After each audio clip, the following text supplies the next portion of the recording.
Hi everyone, I'm Holly from Handprinted and I'm going to show you how to coat a screen with photo emulsion. Now this is a step that you will need to do if you're making your own exposed screens at home. Bridget has made a blog post all about how to make your own exposed screens at home, so this is a step that you'll need if you're following that process.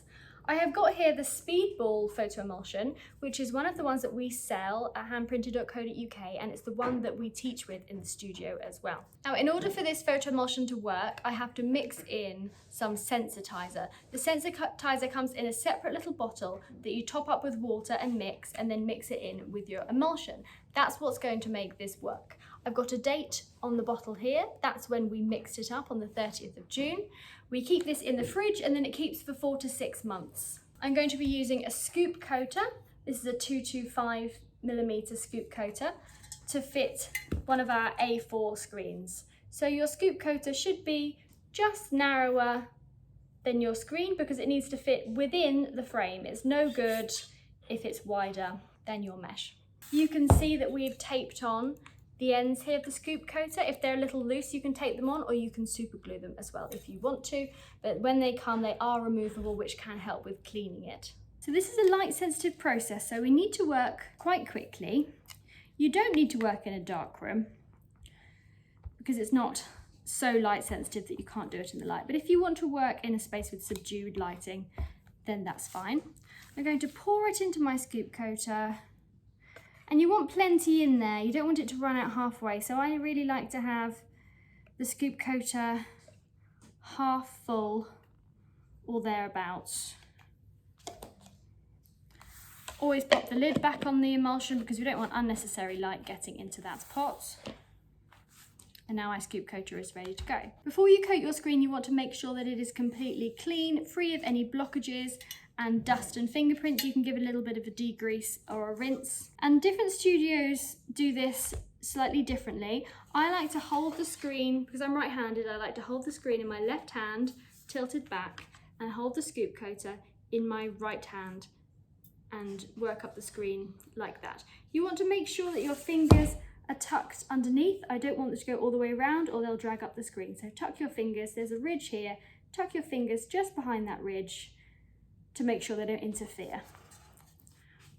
So hold the screen, tilt a little back in your left hand, or your right hand if you're left-handed, and then you want the scoop coater to sit just above the red line where that glue is.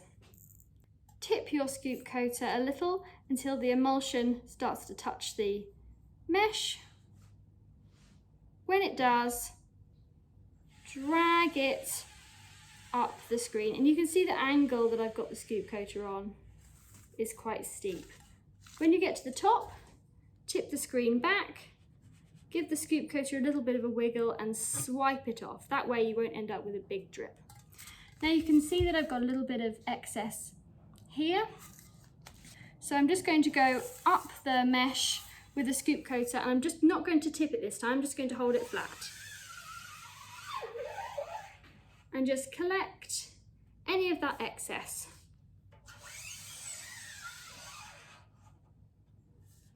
I should now have a nice evenly coated screen.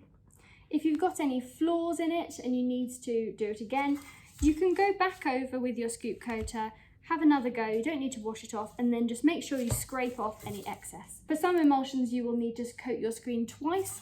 This one usually you only need to do once. Some people like to coat both sides of their screen, so coat the front and do the same, repeat on the back.